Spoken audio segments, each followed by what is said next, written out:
of affect dysregulation, that we can lose that self-reflective element, and so therefore we get into a bit of a pickle if we're not careful.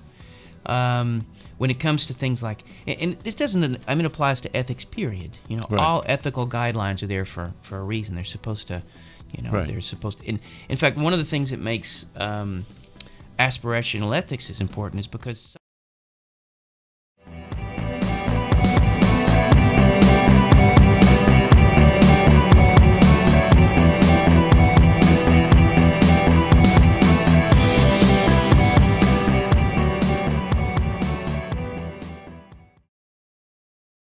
You have a story to tell. Columbus Podcasting can tell your story with a world-class video podcast of professional quality. Viewers and listeners can access podcasts anywhere, anytime. ColumbusPodcasting.com. Give us a call today. Zizek is ultimately, I think, pushes for a collective action. Part of why he still maintains the label communist is not because there are various communisms, but at the core of all of them, even the ones that went horribly awry, is the idea that somehow we need to be in this together. Right. And that universal emancipation is the one point that all subjects should be aimed for.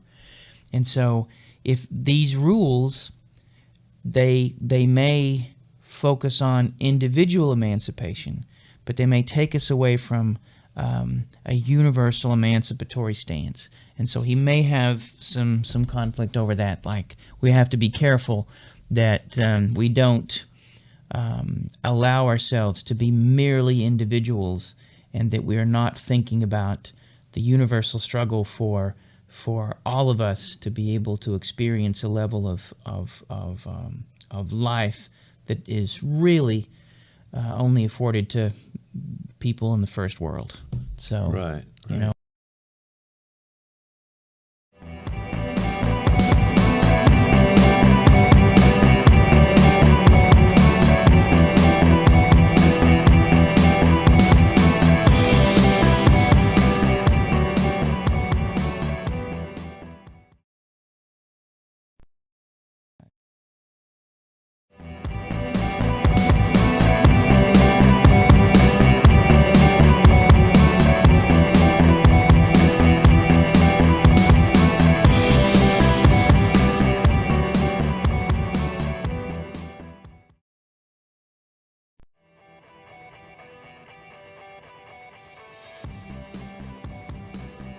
The problem often is that, like it or not, there are lots of crayons in the crayon box. Oh. And your capacity to be able to color with as many of them as possible probably is more indicative of your capacity to have a balanced and well-lived life. Okay. Some of us may be lucky enough. I mean, there's even the story of the Buddha where his family tried to keep him completely free of any suffering, so he never left the palace, had everything he wanted, you know, and whatnot.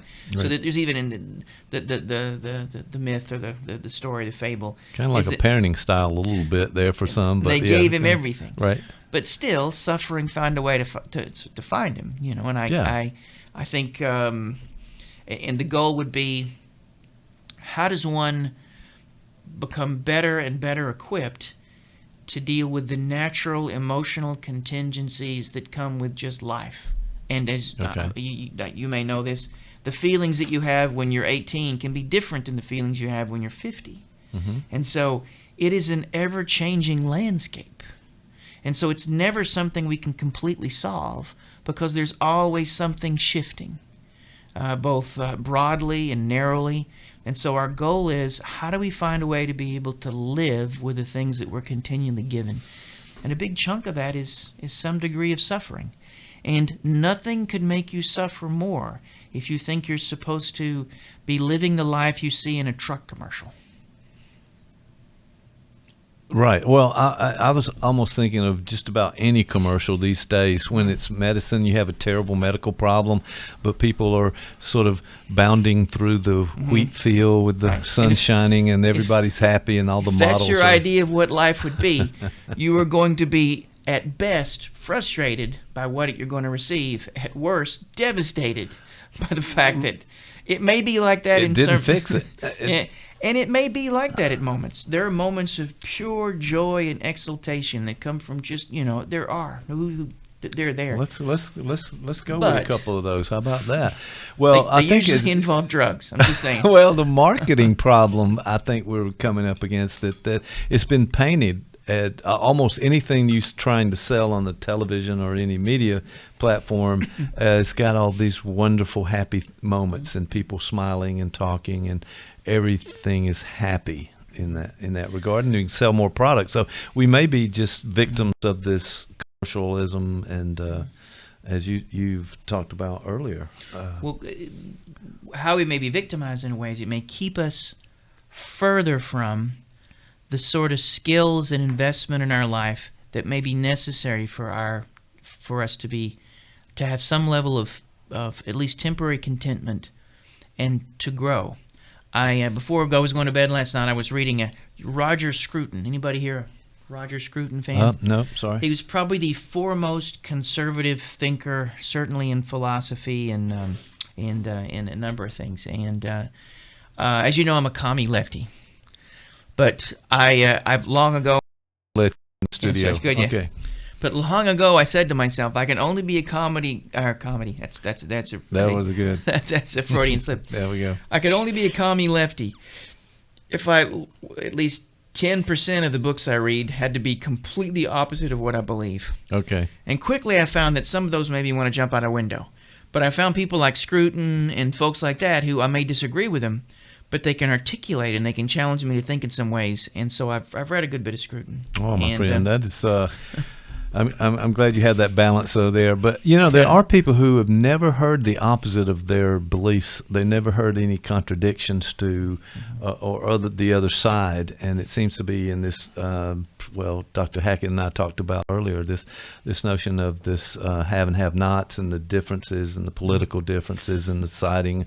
Well, they talk about the bubbles that we live in. Right.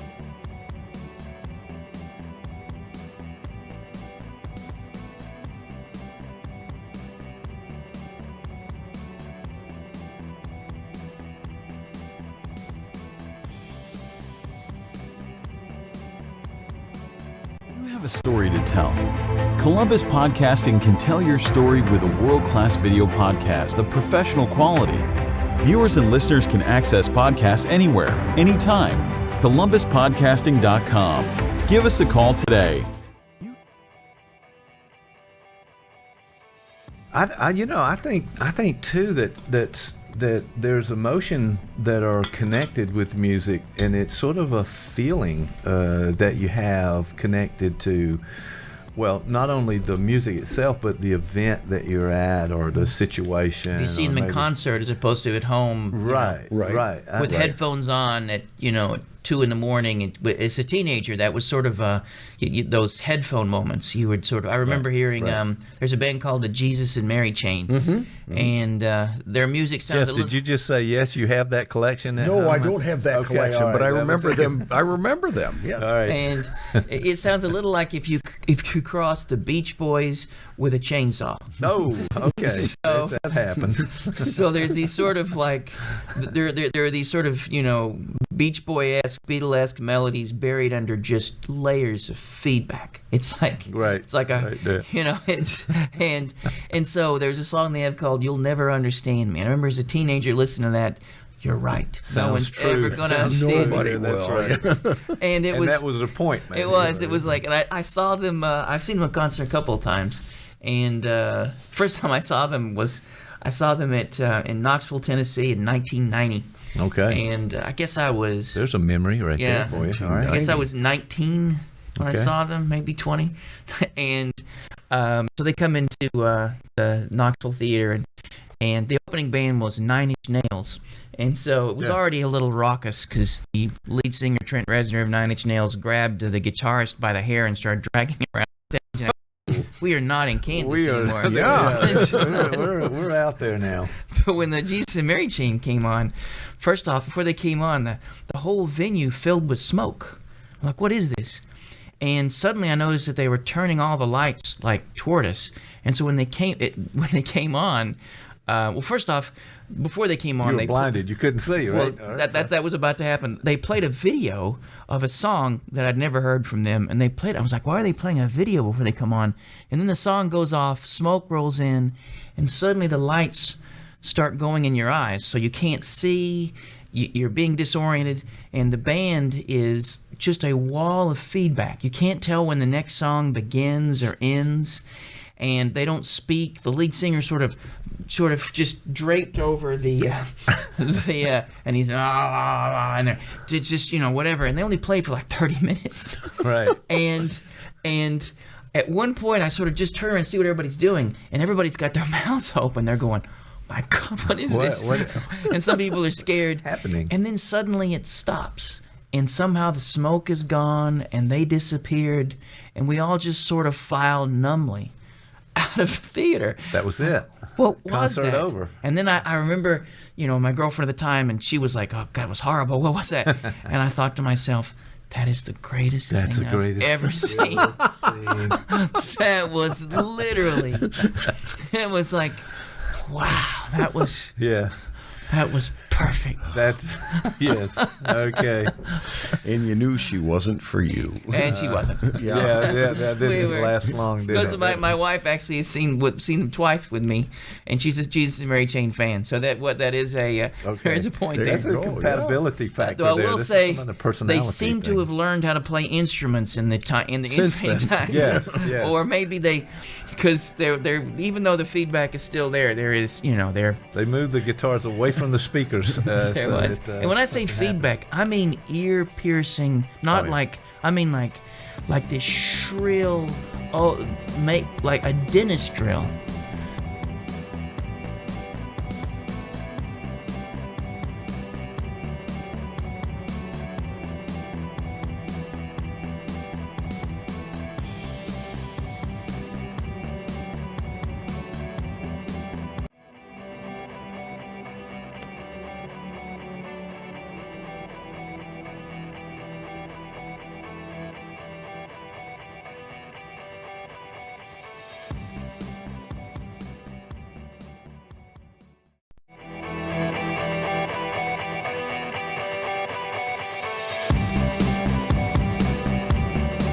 The narcissist, where does that come developmentally? Is that some trauma that happened earlier? What's the general census on how you become the narcissist in this day and age? It's funny because if you look at, because that technically is a personality disorder, and a lot of the research would suggest that there's a continuum, and there's a point at which personality disorders become so pronounced that there's certainly some significant trauma and maybe some genetic or biological components need to be thought about.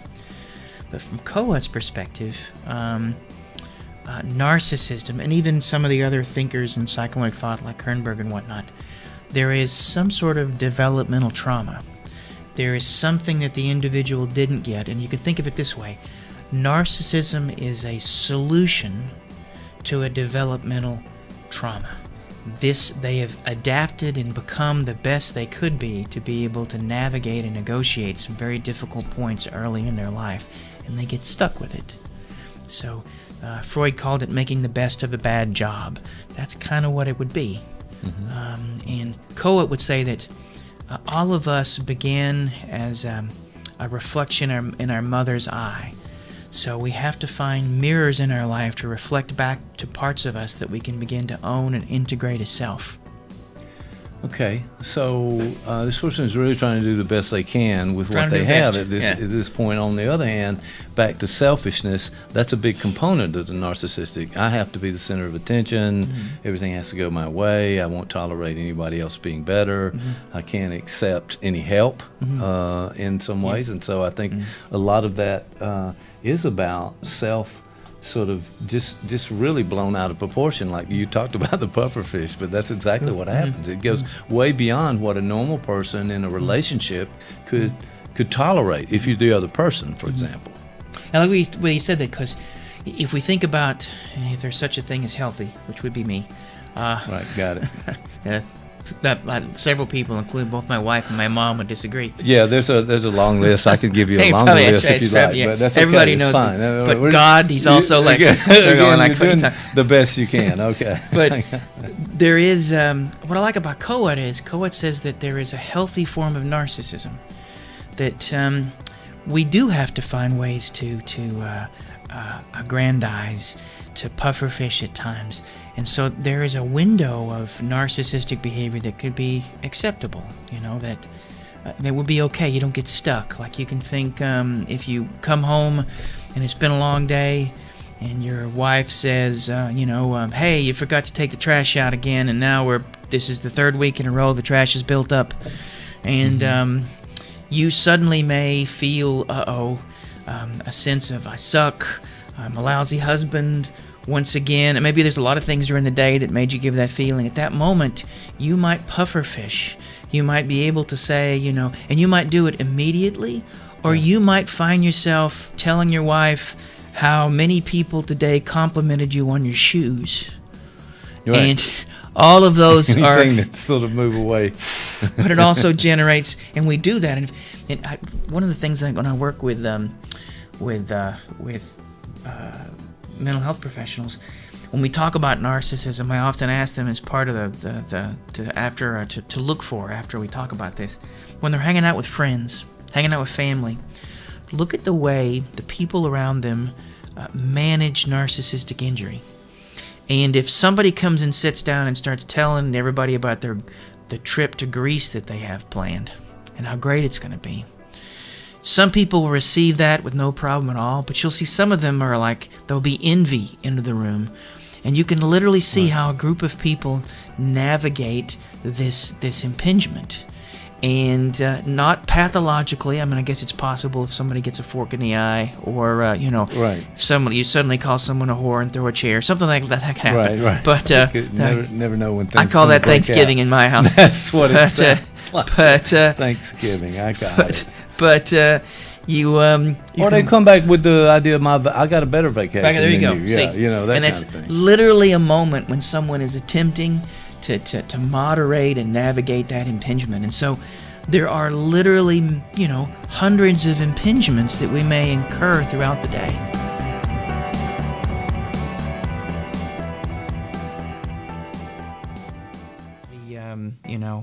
It's much more important what happens the day after the revolution than the day of.